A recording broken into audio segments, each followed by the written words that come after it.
Hello my beauties and cuties, welcome back to the All You Can Face YouTube channel. In case we haven't met before, I'm Anastasia, the founder of All You Can Face, which is a program which teaches you on daily basis on how to exercise your facial muscles and massage them in order to combat wrinkles, facial asymmetry, puffiness and a double chin, for example. And with this YouTube channel, I actually wanted to give you a little bit more information and make also my knowledge more accessible to more people. So with that being said, welcome here. If you're interested in topics like beauty, skincare and becoming the best version of yourself, then make sure to subscribe to this channel, hit the notification bell, and let's start.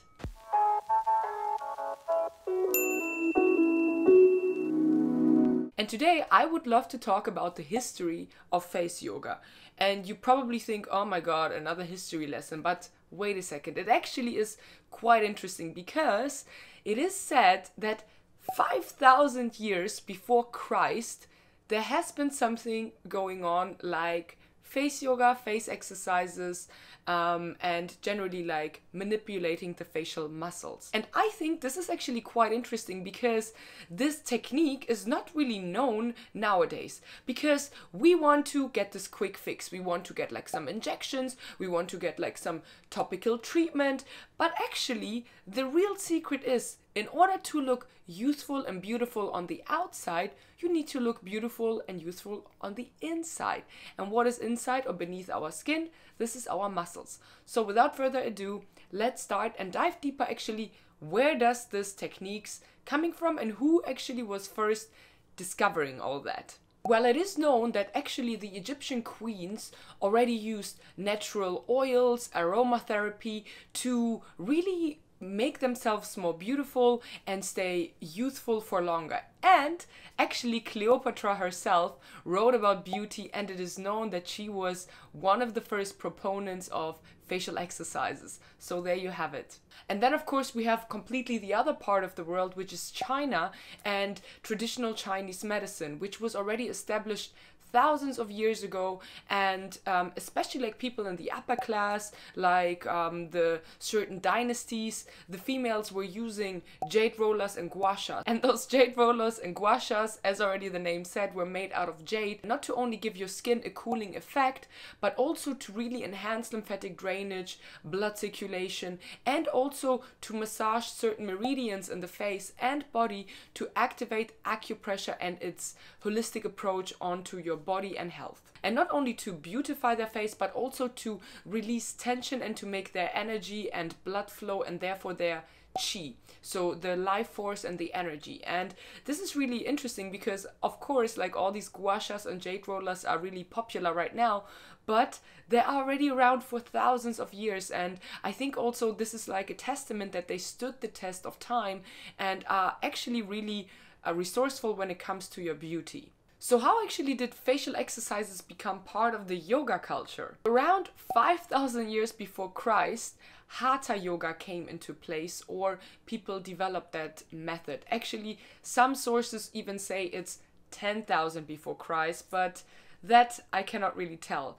But regardless, Hatha Yoga introduced one of the first poses, including also for the face, because the face obviously is part of your body, and as I already said, you cannot look at your face as a single entity. Everything is connected. So working on your body makes you actually work on your face automatically, and working on your face technically also makes you work on your body. It's a two-way street and you cannot neglect neither. So it's quite profound that this was already around 5,000 years before Christ, so around 7,000 years ago, which is crazy. And those poses were usually focused on releasing tension in the neck, opening up your chest and also your throat chakra to breathe evenly. And this is super important. As already said, the neck is so important when it comes to the look of your face, because everything is connected. And especially when you do not want to look depuffed, wrinkly or dull in your face, then you need to enhance lymphatic drainage. And where does the lymph fluid run through? It runs through your neck. So there's no wonder they already looked into that thousands of years ago and made sure that the neck is not strained. But now let's get back to Europe. In the Western world around the 1700s, there was a woman called, and I'm looking down because I do not want to butcher her name, and I probably will do still, Ninon de l'Enclos. and it is believed that she is one of the first women to do face yoga in Europe. And she was quite a profound and astounding female. It is said that even around her 90 years of living, men would fall for her and fall in love with her because of her beauty. She was actually a really cool woman. She, for example, paid for the writer Voltaire and his education because he actually didn't come from a wealthy family. She was quite a remarkable woman. She was writing about sexual freedom, never married herself, and generally had like all kinds of lovers and also men who fell for her beauty. And so yeah, it says a lot about her that she was also one of the first to pick up facial exercises. Now in the 19th century, a little bit later in time, there was a man called Sanford Bennett, and he put it on himself to actually also do facial exercises, which is really cool because we think always, oh, this is like some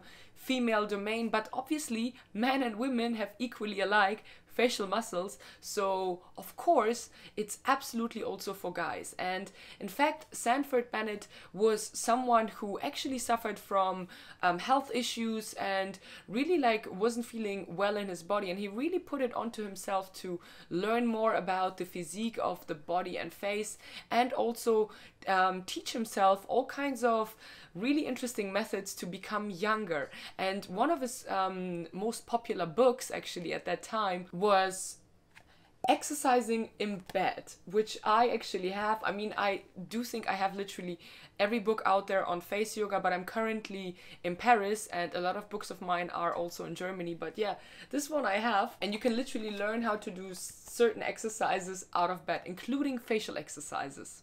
And then in the 20th century, there was an amazing woman called Elinor Glyn, who was a screenwriter and also took it upon her to do facial exercises. In fact, I will show you a picture, and this is how she looked when she was 78 years old. Remarkable, right?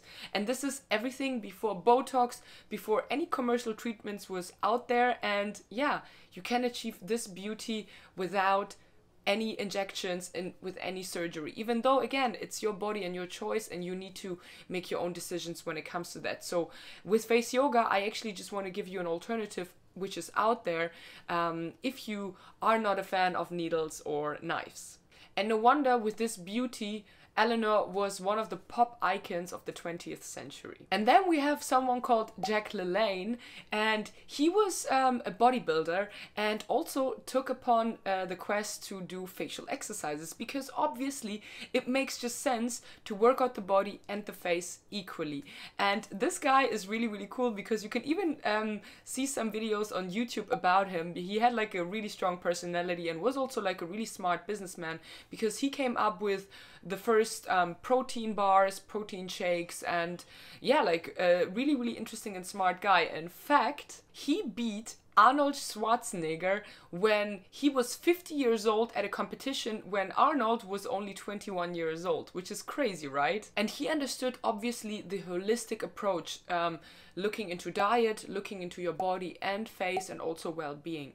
Just as a reminder, doing one-off facial exercises or doing only workouts for the body and then having a super bad diet will obviously not give you the results you're looking for. And I think, yeah, Jack Lalanne was one of the first to really get that. So what are we actually learning here? I think that this method is around since thousands of years, and of course like the beauty and skincare industries mainly based a lot of times on hype. But in my opinion, why not gain the knowledge on how your face and body works and sustainably, without technically even buying anything, understanding your face better and really moving it towards your age for the better. Because moving your facial muscles on regular basis, just like exercising your body, will, as I already mentioned in other videos, which I will link below, not only have a huge impact on your aesthetic. Obviously you can combat wrinkles, facial asymmetry, under eye bags, a double chin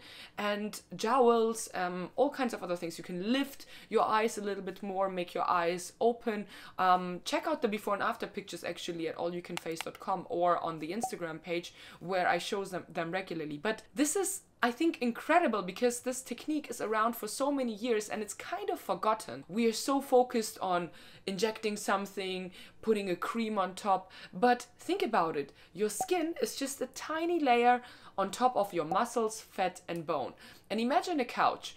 A couch also has like thin layer or thin fabric on top of the stuffing. If the stuffing is not right, then the couch will smush in. Just for you as a reminder, make sure also to take care of your facial muscles. So have a look at the program at allyoucanface.com, because we've tried to make a program which really like takes out the guesswork, is fast and effective in working out your entire face, and also teaches you more techniques about skin and health and everything else. So if you have any questions in terms of that, make sure to leave them in the comments below and I make sure to answer them. And I'll thank you so much for sticking through this video, and I can't wait to see you next week. Till then, mwah.